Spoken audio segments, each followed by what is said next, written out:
Families in southern Kentucky have a chance to attend a Halloween event that'll also address gun safety this upcoming weekend. The State Department of Social Services, police, and other agencies are coming together in Whitley County for an event at the water park Saturday. WKYT's Phil Pendleton has more on what will take place.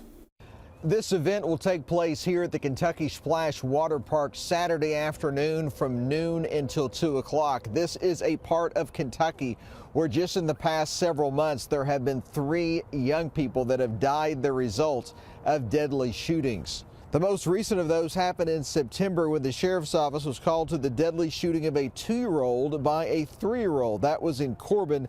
There's been 2 deadly shootings in Laurel County. In August, another 2-year-old died when police say he accidentally shot himself. Then in late July, a 12-year-old died when police say another young person shot him.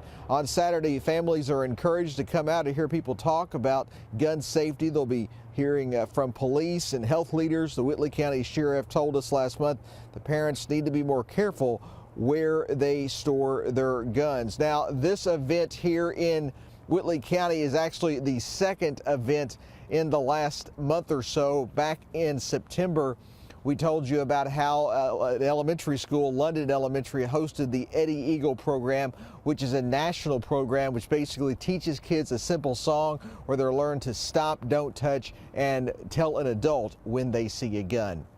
In Whitley County, Phil Pendleton, WKYT.